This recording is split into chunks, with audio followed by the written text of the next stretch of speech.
Good afternoon, everyone. This is Chris Hill, your 2020 SMAR president, along with your SMAR CEO, Richard Marshall. As part of our continuing industry leadership interview series, today we're sitting down with one of our corporate sponsors, Lisa Smallwood of Capital Title. Lisa, first and foremost, thank you for taking the time to meet with us and also for being a sponsor, a corporate sponsor of SMAR this year. And I wanted you to know that we sincerely appreciate your support and your investment in SMAR. So to start off, the first thing is, Lisa, how are you, your family, and how's your team at Capital Title doing? Hi, guys. Thanks. It's so good to see you. We are thankful and grateful. Capital Title was deemed essential. So we've remained open through all of this, kept all of our employees with no layoffs. So we're very proud and grateful, and all of our families are safe and healthy as well. That's awesome. Yeah. So to dig right in and get started, the first question, Lisa, is what market issues are you currently seeing in Southern Maryland? And how do you see the year, finishing and going into 2021 unfolding in Southern Maryland specifically? Okay, so it's all over the place is what I'm seeing, and that's what I'm hearing. Just like with everything we're going through right now, it goes from one end of the spectrum to the other with what I'm seeing. But what I'm seeing is no inventory. I'm seeing, there's buyers out there, which is good, but I don't think that the sellers are quite ready to sell yet. I don't know if it's because they're not, it has to be because they're not comfortable, because now is the time to sell. So it has to be because they're just not comfortable with letting people in their homes. Lisa, I have a listing today, and my client called me a little while ago to tell me she's freaking out. And I said, "Why are you freaking out?" She goes, "I have appointments in my house from 2 until 7 o'clock tonight." I said, "Well, get used to it, because we're going to, it's going to sell." Well, that's good that she's letting them in, because I think that, now that people have had more time on their hands, they're getting their house decluttered and it's cleaner than it normally is. So I think that that's going to ease up where they feel more comfortable letting folks in there, so I hope that's going to happen. And folks haven't been spending any money. Well, at least I know I haven't, less money at restaurants and less money on gas, which I spend a lot of with my traveling closings. So I think people will, they've stopped spending money, so they're going to be ready to get out there and go into those houses as well, instead of, just looking online virtually at these homes and never visiting them. Hey, Lisa, this is off the cuff, but tell us a little bit about your traveling closings. I think that's important. I go everywhere. Right. So you actually will settle anywhere that anybody really needs you to some extent. Yeah, and I'll dig into that with Richard's question when he comes on. I have a lot to say about that. Awesome. Yeah. But well, let's get into that. Yeah, well, first of all, I just really think that we're going to have this spring market in the fall, and I'm super excited. And hopefully that's what's going to happen in a few months. Yeah. So that's where I see the market going. And the challenges that we're seeing is just folks not ready. Well, Lisa, I also, as Chris said, kind of jumping into the question, but first and foremost, as Chris said earlier, I want to thank you as well for your sponsorship with SMAR and your investment into our association. Also, congratulations again on being the affiliate of the year for SMAR. Oh, thank you. Very awesome. We appreciate everything you do for us, including your RPAC investments. So with all that said, during the last couple months, I'm just curious, how your firm's adjusted in staying in touch with your team as well as your customer base. And second to that, what successes have you had and what challenges have you encountered along the way? If you could share, would be great. Sure. Well, challenge is the word. We had a rough March. We had lots of new protocols and a lot of new legislation that we had to go over and make sure that we were in line with and that we could accommodate. And, we never closed. We stayed open. We never laid anyone off. And we remained doing our closings as the folks that were having the closings brought to them felt comfortable doing. So we had to come up with all of these different ways to do closings. you can do it virtually. So we call it virtually with a twist. All of these we're referring to are touchless closings. So, you know, virtual closing with a twist is all parties can interact with a web-based, not Zoom. Zoom is not allowed, but any GoToMeeting or Microsoft Teams, our underwriters have approved. So, you know, you can have a loan officer, the agents on, you can have the signers on, and then you can have me on, and I, you know, validate their driver's license and have them sign the papers. They put the papers back into a FedEx and send them back off to the title company. Now that's only allowed obviously if lenders approve it. We are finding that lenders are not approving these closings. They're becoming more and more plentiful, but there are some big guys out there that won't approve it.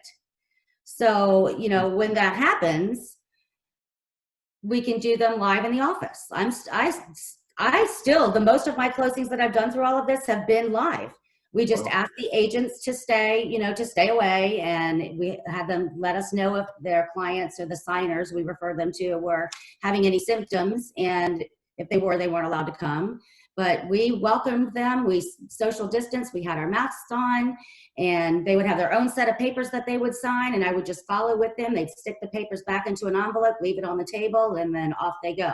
So that's what worked out really well through this, and I really didn't have much of a challenge doing that. But there are some folks that were quarantined in other states that are selling their Maryland property. So that's when a challenge would arise, and we would either do that virtual closing with a twist, or we can also have a mobile notary go to their home, and then if their lender says, you know, says the buyers can't do this, we'll have a mobile notary go to the home while we're on live chat with them explaining all the documents, because that is allowed. But then we have the challenge of them letting a notary into their home, or them finding a local notary that's near them, and it's kind of costly. There's a service called Notary Cam that's costly as well. It's like $150 for buyers, $120 for sellers, but it's all digitalized, and the lenders also have to approve that. Now, with all that said, you know, this is going to start a trend for clients. They're not going to want to come to close. They're not going to want to schlep all the way to closing anymore, and they're going to want to do this virtually.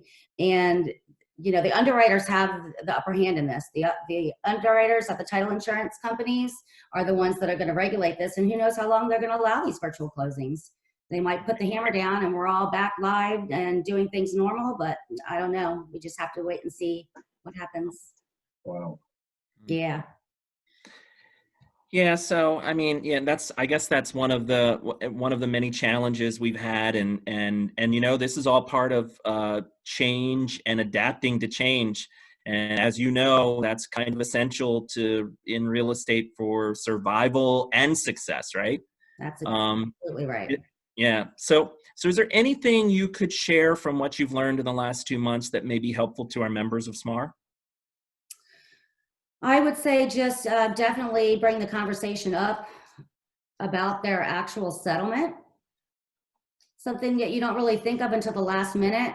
And these virtual closings take time to get approved, and the notaries are few and far between. So it takes, you know, up to 10 days to get the notary service to commit to a date. So I think the discussion about where these folks want to be at the date of settlement should be a part of the conversation from the get-go, because we have seen settlements delayed because of the unavailability of this new virtual service, especially in, you know, if the lenders don't approve it, or even if they do, it's just, you know, it's not just the same day kind of settlement anymore. You're trying to get settlement papers out to the folks the day before closing, and then they have to sign them on the day of closing and then get to the FedEx and get them out in order to disperse them on time. You know, there's lots of regulations that fall into place that are taking more than just same day settlements anymore. They're taking 7 to 10 days to get that together. Yeah, it's funny, as you know, as a RPAC contributor, you know our position on virtual closings. We've been in support over it over the years, but it really seems like it's boiled down to the lenders now, whether they're able to make the jump or not. Really, that's really the issue. But yeah, and I hope they keep what we need to do is have the lenders approve all this virtual stuff, and we need the title insurance underwriters to keep this virtual stuff open forever, because if that's what the clients want, that's what we're here for. We're here to satisfy them, and they might not be comfortable 2, 3, 4 years from now. So, you know, every person is different, and I sure hope that they do keep all these regulations in line and that more lenders jump on board, because virtual is the way to go. I mean, I'm sure you've seen with your team meetings, look how many people are on your team meetings now.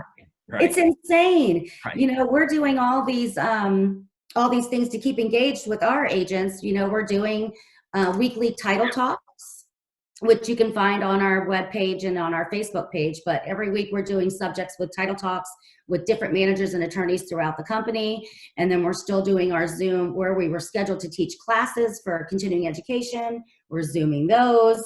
And just the attendance is off the charts for those. So Lisa, what's that website so that our members might be able to go there and get some of that information? It's a pretty thorough website. It's www.capitaltitle.com. You can look up all of these avenues of virtual closings that I just talked about briefly. They're all listed there on the front page, and our title calculator's on there if you need to get some fee sheets out. All that's on there ready for you to use too. So check it out. Well, Lisa, again, I really want to thank you for your time today and this insight. I mean, this is the new normal for us. We're able to actually, we should have been doing these things a long time ago, but it's our opportunity to interact with our sponsors and have an opportunity for you to have a voice to our members. So, again, thank you for your sponsorship. And again, hopefully, I'm sure we'll be seeing you soon. I will definitely be seeing you soon. Thank you, Lisa. Thank you so much, RJ. Bye, Chris. Bye-bye.